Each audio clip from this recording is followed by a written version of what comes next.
en el marco de la celebración del Mes Mundial del Prematuro, darles la bienvenida al encuentro virtual Red de la Prematurez 2021, representada por destacados y reconocidos profesionales de diferentes asociaciones científicas, organismos nacionales e internacionales, fundaciones y representantes del Ministerio de Salud de nuestro país.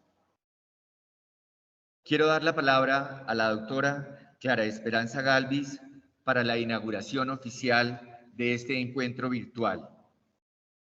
La doctora Clara Esperanza Galvis es Mayor General del Ejército Nacional de Colombia, es pediatra neonatóloga, directora del Hospital Militar Central, expresidente de la Asociación Colombiana de Neonatología, coordinadora académica de la Asociación Colombiana de Neonatología, coordinadora del programa de pregrado y posgrado de pediatría de la Universidad Militar Nueva Granada.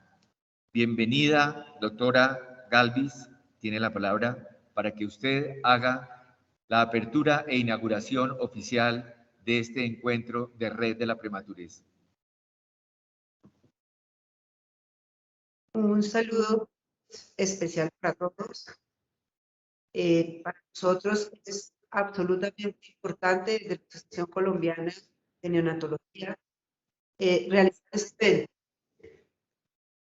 Creo que el compromiso que ha tenido la Asociación Colombiana de Neonatología y el Ministerio de Salud en el trabajo por la salud de los prematuros nos ha permitido ya sexta vez hacer esta actividad de la prematurez. Nuestro único fin, y a nombre de la doctora Ariana Ballesteros, nuestra presidente, es mostrar este trabajo que venimos realizando, importante para la sobrevida de nuestros nacidos prematuros, y decirles que nuestro compromiso, nuestro objetivo como asociación es un trabajo continuo, desinteresado y permanente para esa calidad de vida de nuestros niños en Colombia. Nuestro trabajo ha sido un trabajo muy importante porque hemos podido reunirnos no solo con los entes que dictan la normatividad de la nación, sino con las universidades, con todas las entidades que trabajan por tener definitivamente lo mejor para la salud de nuestra población. Aunados a este evento y un agradecimiento a todos nuestros invitados que quisieron celebrar este día importante. Para nosotros el bebé prematuro es un orgullo y el resultado de su calidad de vida pues aún más. Entonces, como les decía, el interés desde la Asociación Colombiana de Neonatología, de su presidente y de todos sus miembros, es seguir trabajando en la red de la prematurez, es aunar esfuerzos con el Ministerio de Salud para que todas esas políticas que trabajemos lleguen a todas las regiones del país. Creemos que Colombia es un ejemplo con su programa Madre Canguro, con sus programas de seguimiento, con su alto riesgo, con todas estas políticas que vamos a conocer hoy, que está trabajando el Ministerio para lograr una mayor cobertura, una trazabilidad en la atención de los recién nacidos y tener la seguridad que lo que estamos haciendo, el esfuerzo que hacemos una vez nacen estos bebés, pues realmente redunde en la calidad de vida. Y quiero cerrar diciéndoles que también nos unimos a una campaña con el hashtag Soy Prematuro, Soy un Duro, y con esto la asociación quiere resaltar ese esfuerzo que hacemos en las unidades, resaltar el esfuerzo que hacen las familias y la lucha permanente de nuestros recién nacidos prematuros, y los invitamos a que en este hashtag suban la foto de sus prematuros en sus unidades, ese prematuro luchador, esa familia comprometida, para hacerle un homenaje a cada uno de los recién nacidos prematuros, que sabemos que son el 10% de los nacimientos en nuestro país. Entonces, un agradecimiento hoy a los conferencistas que nos acompañan y a cada uno de los participantes que nos van a dedicar hoy el día para celebrar. Muchísimas gracias.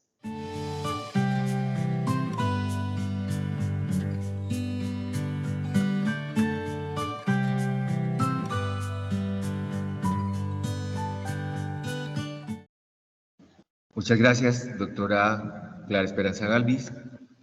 Para dar continuidad con el programa, tengo el honor de presentar a la doctora Mónica Morgues, quien hará su intervención inmediatamente. La doctora Mónica Morgues es neonatóloga del Hospital San José, es magíster en salud pública, profesora de la Universidad de Chile, miembro del Comité de Seguimiento del Recién Nacido de Alto Riesgo en Sochipe, Past Presi de CIBEN y presidente actual de ACERNEO. La doctora Mónica nos va a acompañar con su presentación Importancia del seguimiento en Latinoamérica, datos que impactan. Buenos días, en realidad, buenos días para ustedes en Colombia. Para mí es un gusto poder participar de esta reunión, me siento muy honrada de que me hayan invitado y compartir estas reflexiones sobre el seguimiento es sumamente importante. Yo soy médico neonatólogo, para los que no me conocen, trabajo en el Hospital San José en Santiago, Chile, y soy profesor de la Universidad de Chile. He trabajado en el Comité de Seguimiento del Recién Nacido de Alto Riesgo en mi país, en la Sociedad Chilena de Pediatría, en el cual formamos este comité y me tocó dirigirlo por mucho tiempo. Soy past president de la Sociedad Iberoamericana de Neonatología y el presidente actual de la Asociación Latinoamericana de Seguimiento Pediátrico y Neonatal, que hemos llamado al CEPNEO como socio fundador también. Así que espero poder entretenerlos y entusiasmarlos en este rato que me toca hablarles. La idea es que repasemos por qué hay que hacer seguimiento de prematuros, cuáles son las cifras tanto de la región latinoamericana como las cifras con las que se cuenta de lo que sufren los niños prematuros, el enfoque equitativo del seguimiento según riesgo individual, que es lo que yo creo que debiéramos avanzar y trabajar en base a riesgo.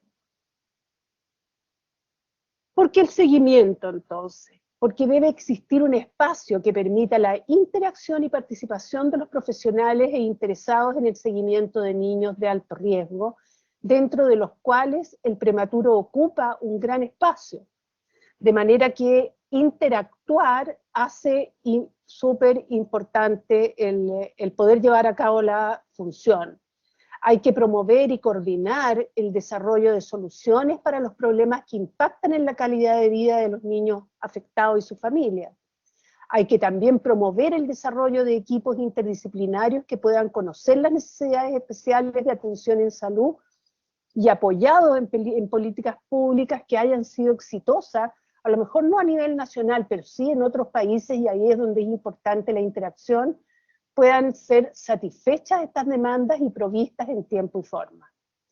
La visión interdisciplinaria es capaz de desarrollar las soluciones integrales a los distintos problemas, de manera que los hace posibles, culturalmente competentes, y que se ajusten a la diversidad de nuestra región. El seguimiento va a tener matices distintos si se hace en Chile, en Argentina, en Colombia, en México. Como sea, debe lograr mejorar la calidad de vida y la inclusión social.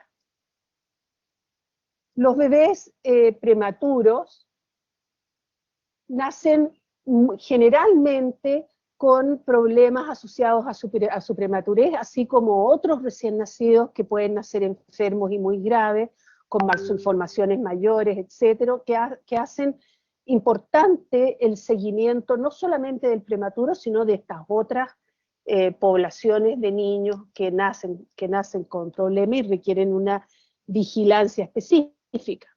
Los egresados vivos nos exigen una respuesta que sea concordante a sus necesidades durante el desarrollo de ellos en la infancia. Debemos acoger y dar los lineamientos para enfrentar y mitigar el impacto del nacimiento de estos bebés en su salud futura, sus familias y los cuidados durante la infancia, que son un tremendo desafío para cualquiera de nosotros en la región. Trabajar las diferencias en la región permitirá contribuir a cerrar las brechas para caminar hacia la equidad en la atención integral y así igualar oportunidades para el mejor desarrollo humano en distintas partes de la región latinoamericana, y esto es el por qué nos hemos organizado, aquellos que nos dedicamos al seguimiento, y están todos invitados a unirse, hemos creado ALCEPNEO, que es la Asociación Latinoamericana de Seguimiento Pediátrico Neonatal. ¿Qué se entiende por seguimiento?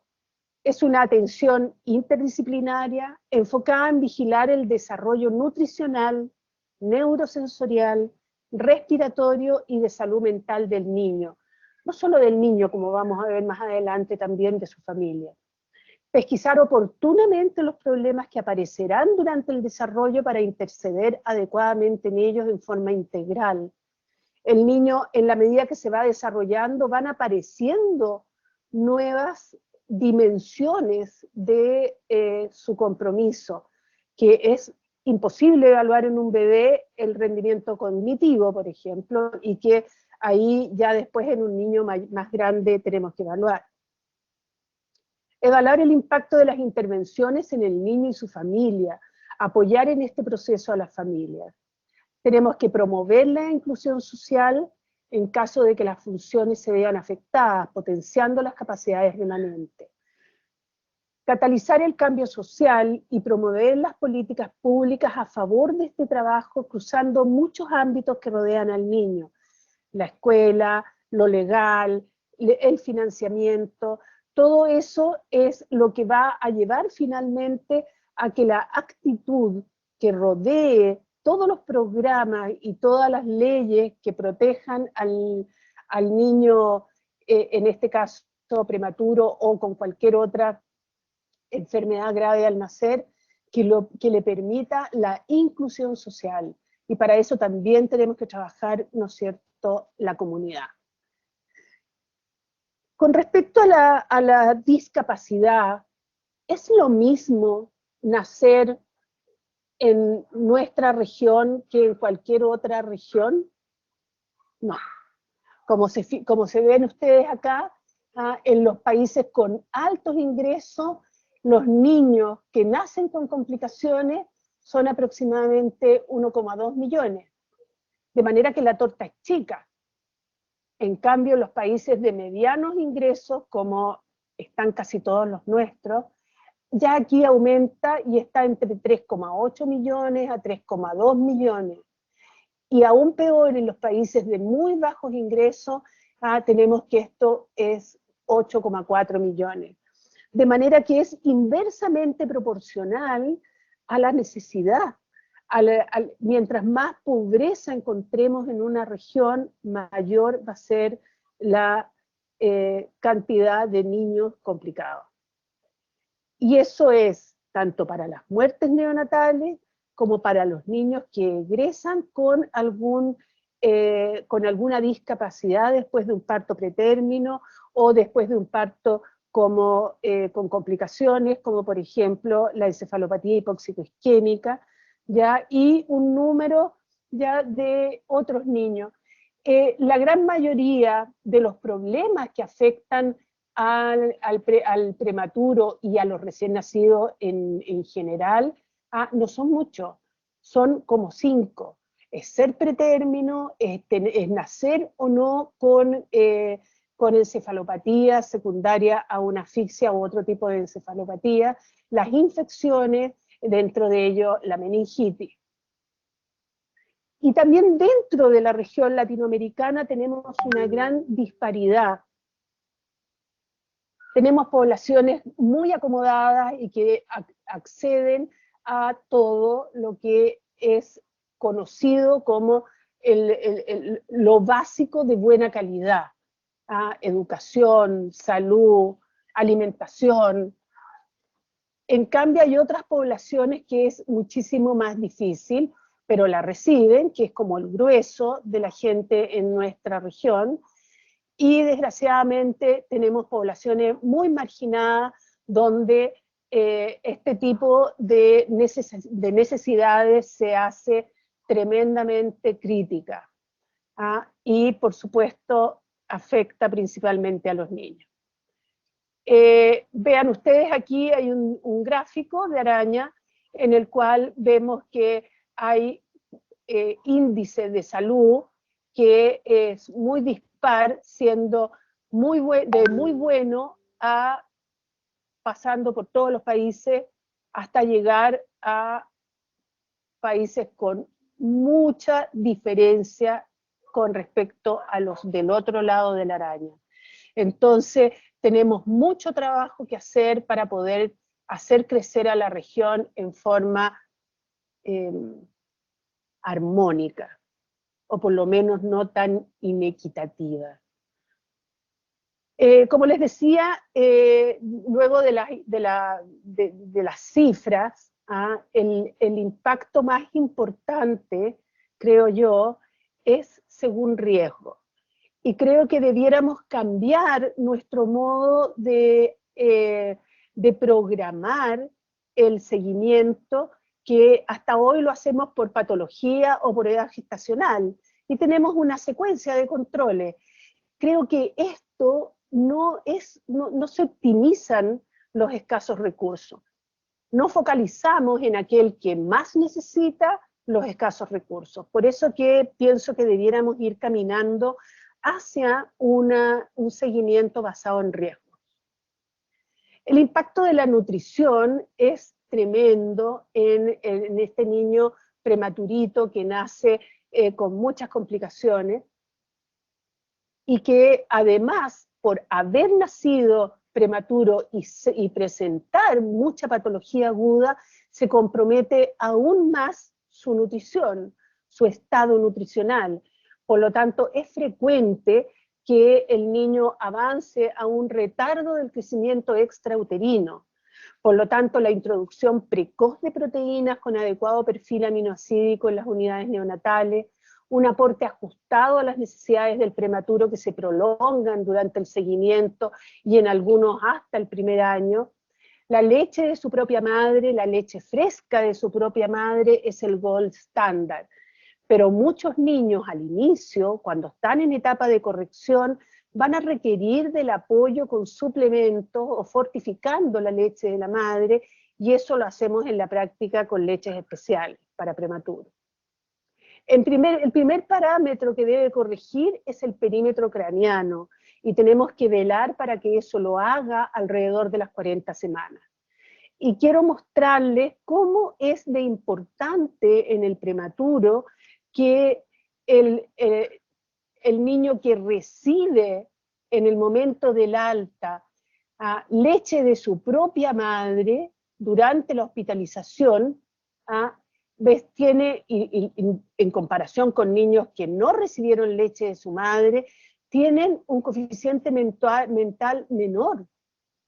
Y aquellos que se fueron de alta y que han sido alimentados con leche materna más de 2 meses, tienen mejor coeficiente intelectual.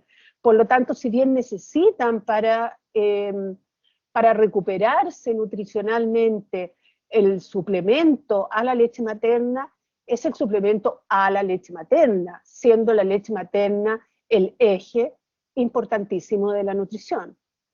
Y fíjense aquí cómo está directamente relacionado al perímetro craneano, que es lo primero que tenemos que vigilar que se corrija, con el total de volumen de la sustancia gris en el niño de término y en el pretérmino, y en el de la sustancia blanca también en el niño término y pretérmino.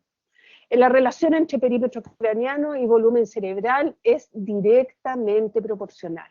Eso es lo que está mostrando acá. Es casi una línea. Por lo tanto, tenemos que basarnos en eso. Y el riesgo nutricional del cual estamos hablando, entonces, es el riesgo de retardo del crecimiento extrauterino. Y como ven ustedes, acá el score que tienen los niños con retardo del crecimiento extrauterino es mucho menor, el score de coeficiente intelectual. Y si uno analiza en la región cuáles son los niños que cayeron en un déficit de nutricional al alta o a las 36 semanas, aquí ponemos la edad gestacional, en varios centros de la región, vemos que es muy dispar. Algunos tienen un 5%, otros tienen un 25%, pero hay lugares donde hay más, 26%, etc. Esos son niños que cayeron más allá de las 1,5 desviaciones estándar aproximadamente. Por lo tanto, tenemos un tema de riesgo nutricional que tenemos que tomar en cuenta cuando estamos hablando de los niños. Si además pensamos que el niño está expuesto a un montón de noxas, vemos que lo que más puede afectarlo en su calidad de vida futura es esto, es en su sistema nervioso central, toda la patología neurológica asociada a la prematuridad, más alteraciones en el desarrollo cerebral, como acabamos de ver, del tipo nutricional, aún más si ha sufrido algún episodio de hipoxicoisquemia o de sangramiento o stroke, meningitis, etc. Y si además tiene patología tanto congénita como metabólica asociada, va a ser peor. Y si es convulsivo, también. Entonces, el niño está expuesto a muchas de estas noxas. Y cuando se va de alta y tenemos que recibirlo en el seguimiento, precozmente tenemos que establecer cuál es el riesgo de parálisis cerebral que tiene este niño en particular. Y eso significa basarse en el examen físico-neurológico, si aparecen o no aparecen signos anormales al examen, y el examen debe ser estandarizado como un Hammersmith. Y por otro lado, la historia que va a cargar el riesgo, porque si es un niño que ha estado mucho tiempo en ventilación mecánica, se ha presentado un paro cardíaco o ha sido sometido a cirugía, etcétera, etcétera, va aumentando su riesgo de padecer problemas neurosensoriales. Por lo tanto, es muy importante el examen, los antecedentes, pero también las imágenes. Si solo tenemos ecografía, ok, tratemos de sacarle el máximo jugo a la información ecográfica, pero debemos caminar como sea posible a ofrecer precozmente una imagen de alta calidad como una resonancia, porque es a la resonancia donde podemos establecer el grado de compromiso de núcleos basales, si desaparece o no la cápsula interna del cuerpo, del núcleo caudado, y de esa manera, si desaparece, va a tener más riesgo. Entonces, cuando tenemos que hay leve compromiso de ganglios basales, vamos a tener que tiene asociado un riesgo de parálisis cerebral, pero si esto se hace más intenso o muy difuso, la parálisis cerebral va siendo cada vez más frecuente o cada vez más probable. Pero cuando vemos una imagen alterada, nos tenemos que preguntar si se ve o no se ve esta cápsula interna, y si está normal, ese niño va a poder caminar a los 2 años. Pero si es dudosa, hay un tercio de niños que no lo logra. Lo mismo con lo cognitivo. Y así sucesivamente con respecto a el riesgo de padecer parálisis cerebral, en que va aumentando el porcentaje y la severidad del compromiso neurológico, incluyendo lo cognitivo, y van apareciendo los trastornos de alimentación, que cuando el compromiso es moderado, el 50% va a tener problemas en la alimentación o en la adquisición de la succión en forma adecuada. Y si es grave el compromiso, bueno, ahí lo cognitivo no es valorable y casi el 100% de los niños van a tener necesidad de otras vías de alimentación como una gastrostomía. No todos podemos acceder a la resonancia nuclear magnética, y en esta oportunidad que me han dado para comunicar mi visión y la visión de Alcebneo del seguimiento, es que tenemos que formarnos en aquellas técnicas diagnósticas que sean sencillas y que nos permitan una muy buena correlación con la aparición o no de parálisis cerebral.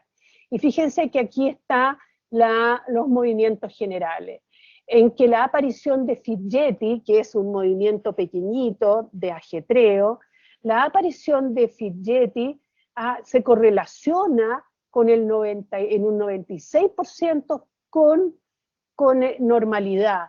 Puede que hagan alguna alteración o retraso psicomotor, pero no hay parálisis cerebral. Y por el otro lado, si están ausentes y no los encontramos y el niño está como congelado o tieso, hipertónico, y no logra hacer movimientos blandos, pequeñitos, rápidos, un 98% de correlación con parálisis cerebral. Por lo tanto, esto es un tremendo, tiene la tremenda capacidad de ayudarnos a concentrar la intervención en aquellos niños que más lo necesitan, en aquellos niños graves o moderados, para poder interceder oportunamente y obtener los mejores resultados. Categorizar el riesgo, entonces, debemos hacerlo muy precozmente, antes de los 3 meses, para poder actuar e interceder adecuadamente. Minimizar la discapacidad posterior. La discapacidad por prematuridad se ha convertido en un problema de salud pública a nivel de todo el mundo, tanto en países altamente desarrollados como en vías del desarrollo como en los nuestros. Los casos de parálisis cerebral severa han disminuido, eso es verdad, en los países desarrollados de 16 a 12%. Y la severidad de las alteraciones motoras también han mejorado paralelamente a la sobrevida, porque hemos mejorado nuestro manejo en las unidades de cuidados intensivos neonatales, hemos llevado la neurorehabilitación a momentos muy precoces dentro de las unidades neonatales, pero igual la parálisis cerebral moderada ha disminuido menos y los desórdenes de coordinación en el desarrollo han aumentado. Esas son las disabilities. Ahora, si solo nos concentramos en el niño muy pequeño, el de extremo bajo peso, entre las 24 y las 32 semanas, un 61% están libres de anormalidades neurológicas, pero el resto tiene algún grado. Y el 50% de los nacidos prematuros con peso menor a un kilo requieren de algún tipo de apoyo, terapia física, ocupacional, lenguaje, psicopedagogía, etc. Por lo tanto, tenemos que ser capaces de estratificar para poder hacer un adecuado uso de los recursos. ¿Cómo podemos modular, modificar estos resultados en los niños extremo bajo peso? Bueno, el desarrollo temprano del lenguaje es de importancia crítica porque es el componente básico de la comunicación, de los procesos cognitivos, la alfabetización y las interacciones sociales. Los recién nacidos prematuros tienen mayor riesgo de esta morbilidad del habla y el lenguaje, y hace que sea tremendamente importante que nos preocupemos muy tempranamente, porque lo neuromotor ya está como integrado en el manejo neonatal desde las unidades neonatales. Pero esta otra parte comunicacional, cognitiva, tenemos que sumarla a nuestra intervención. Ahí ustedes en Colombia son privilegiados porque tienen el canguro, y el cuidado canguro hace que la madre esté presente, a diferencia de otras unidades que no son abiertas, donde no existe la posibilidad de que la madre esté todo el día y en todo momento al cuidado de su hijo. Y fíjense acá cómo el desarrollo neurológico, cuando escucha la voz de su propia madre, no solamente se activa el área del lenguaje, sino que hay interrelación con la emoción. Y la acción relacionada a la emoción es mucho más rica la respuesta bilateral. A diferencia de escuchar cualquier otra voz de un cuidador, del médico, del kinesiólogo, de quien sea, que es muchísimo más pobre. Por lo tanto, el niño requiere a su madre. El aumento del conteo de 100 palabras adultas en la UCI, en los niños a las 32 semanas de gestación, se asocia a un aumento del puntaje cognitivo en un Bayley 3. Entonces necesitamos que la mamá le hable a lo menos 200 palabras, para que el niño vaya integrando estas palabras y vaya pudiendo mejorar su capacidad cognitiva. Esto es muy sugerente de que las conversaciones de los padres con sus prematuros en la UCI 4 semanas y 8 semanas antes de las 40 semanas tiene un impacto poderoso en el desarrollo. Entonces debemos incluir a los padres hasta ese punto, que les hablen, porque muchas veces están presentes pero se quedan mudos porque no saben cómo actuar. Y lo que la Asociación Americana de Psiquiatría nos ha definido desde el 2013 son los desórdenes de coordinación en el desarrollo que el niño que es prematuro y que tiene una encefalopatía de la prematuridad, y la va a tener siempre porque su condición es de prematuro, va a tener un deterioro en habilidades motoras coordinadas que interfieren significativamente con el rendimiento de las actividades cotidianas, escolares, destreza manual, puntería, disfunción ejecutiva, alteración de la integración neurosensorial, todas las otras cosas que van apareciendo más allá del año o de los 2 años, y que en edad escolar se van a manifestar como una alteración en el rendimiento intelectual y graves problemas de conducta. Por lo tanto, es importantísimo que nosotros seamos capaces de establecer el riesgo y que seamos capaces de incluir dirigidamente la presencia de los padres en este sentido también. También debemos ser capaces de asignar riesgo de enfermedad pulmonar crónica, porque los niños que se rehospitalizan durante el primer año lo hacen por esta causa, y los que fallecen son generalmente por esta causa respiratoria. Y los que están más expuestos son los enfermos pulmonares crónicos, que llamamos nosotros displasia broncopulmonar, y que hoy en día está en revisión porque las definiciones actuales no han dado la talla, no han dado la altura para poder predecir enfermedad pulmonar crónica en la infancia. Entonces hay todas unas publicaciones actuales con nuevas definiciones de displasia broncopulmonar. Acá es una de tantas, en que define tipo 1 y tipo 2 al niño severo, y el tipo 1, que sería la mayor frecuencia, son niños que ya no están con ventilación mecánica, pero que todavía requieren o altas concentraciones de oxígeno o un apoyo en base a cánula nasal, cánula de alto flujo, CPAP, etc. Y solo un 41% todavía está conectado a ventilación mecánica con altas necesidades de oxígeno, y ese sería un tipo 2. Y es importante hacer esta diferenciación porque se ha ido perfilando cada vez más que es el niño que se mantiene con ventilación mecánica a las 36 semanas o incluso al mes de vida. Algunos dicen que deberíamos sentenciar el pulmón crónico a las 40 semanas, pero el consenso es que sea alrededor de las 36 semanas, porque es ahí justamente cuando el niño todavía está en su mayoría en el hospital, en la neo o en el cuidado canguro, viéndose muy frecuentemente. Por lo tanto, precozmente debemos establecer si el niño va hacia un pulmón crónico o no. Si el niño está con ventilación mecánica, ¿no es cierto?, ese es lo que más se correlaciona, pero también si tiene hipertensión pulmonar.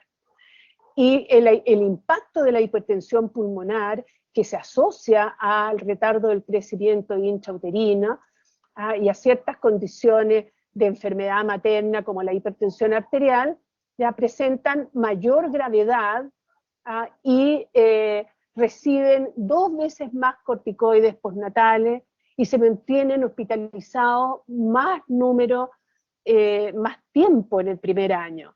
Y fíjense que los que egresaron con displasia severa y sin hipertensión pulmonar, comparados con los que tenemos con hipertensión pulmonar, requieren los hipertensos más traqueostomía, más gastroclisis, más rehospitalizaciones en UCI requiriendo más ventilación mecánica y por más tiempo.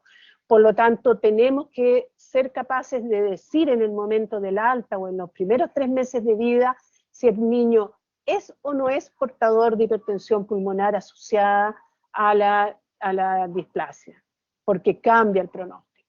Y lo otro que nos han hecho reflexionar los broncopulmonares es que debemos ser capaces también de aplicar ciertas encuestas de salud que nos permitan establecer precozmente quiénes van a tener mayor necesidad de cuidados por el broncopulmonar de aquellos que no. Entonces, esto se hizo en base a preguntas que se hicieron a los expertos y se vio que el oxígeno suplementario es lo que más consideraban como correlacionado con una enfermedad pulmonar crónica, pero si ese oxígeno estaba dado en ventilación mecánica, también las rehospitalizaciones, la terapia diurética de broncodilatadores o de corticoides, ya sea permanente o intermitente, daba entonces distintas categorías que tienen que ver con la severidad que se presenta en la enfermedad pulmonar crónica y quienes tienen que ser evaluados muy de cerca por un equipo experto después del alta, por mayor riesgo de enfermedad pulmonar crónica.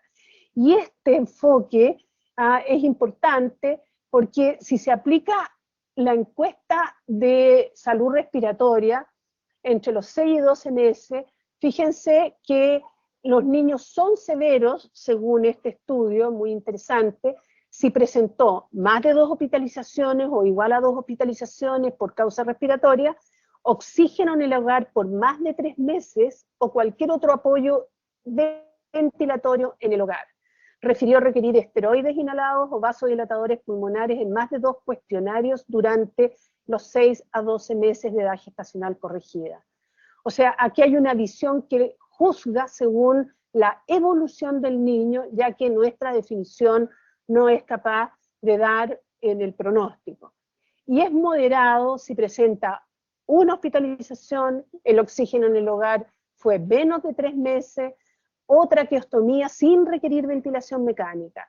Refirió requerir esteroides inhalados o broncodilatadores o síntomas en más de 2 cuestionarios durante los 6 a 12 meses de edad gestacional corregida. Y todo el resto de los niños que el neonatólogo, como nosotros, lo cataloga de displásico, es leve.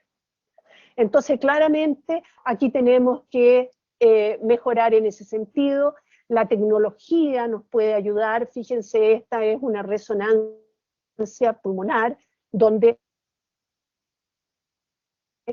según qué tipo de compromiso tenga el niño displásico, que haya ido hacia un fenotipo fibrótico con obstrucción bronquial, o hacia un tipo de simplificación alveolar, que son más bien restrictivos y hacen insuficiencia respiratoria, esto lo entrega la resonancia y nos puede mostrar la alta señal, que está aquí en rojo, y los de baja señal, que hablan de simplificación alveolar. Incluso tenemos que hay un score que han creado los expertos en el tema, en resonancia pulmonar, y podríamos con el score saber si el niño no es displásico o es displásico y es severo según el score. Entonces es muy importante ir avanzando en base a lo que nos entrega la tecnología. Por lo menos en mi país no disponemos de resonancia pulmonar, o sea, de resonador tenemos, pero alguien que esté formado en interpretar adecuadamente la resonancia pulmonar de un bebé, no tenemos que recorrer ese camino. Y finalmente los problemas se complican, el desarrollo del niño de alto riesgo no necesariamente están resueltos al momento del alta y requieren vigilancia y intervenciones posteriores, porque durante el desarrollo aparecen problemas en las distintas etapas. Conocer las demandas de atención va a ser muy importante. Ustedes tienen el canguro para todos los niños menores de 2 años, lo cual es una maravilla como programa, pero tienen que crecer en poder hacer el seguimiento más allá del cuidado canguro del bebé en los primeros 2 años, porque si no, no vamos a detectar todas estas cosas que tienen que ver con las disabilities o las pequeñas alteraciones de coordinación o de integración neurosensorial, y al final de cuentas, si las pesquisamos oportunamente, vamos a ser capaces de intervenir oportunamente y hacer que el niño ingrese más fácil a la inclusión social. Por lo tanto, uno se pregunta, ¿cuánto tiempo el seguimiento? Todo el mayor tiempo que usted pueda. Si puede 4 años, 4 años. Si puede 6 años, 6 años. Si puede 8, 8. En mi país ya hemos llegado a los 8 años con mucho esfuerzo y con mucha concientización de las autoridades de salud, porque los problemas que van a presentar son diferentes. En otros países más avanzados llegan hasta el adolescente, incluso el adulto. Y por supuesto que el trabajo debe ser integrado e interdisciplinario. No existe ninguna posibilidad de sacar adelante estos niños si no es intersectorial con educación y interdisciplinario con todos los profesionales que trabajan, fonoaudióloga, kinesióloga, terapeuta ocupacional, nutricionista, nutriólogo, oftalmólogo, psicólogo, ¿no es cierto? Es muy importante el trabajo interdisciplinario para que ellos tengan finalmente una vida lo mejor que se pueda, lo mejor integrado a la sociedad y sean felices. Muchísimas gracias.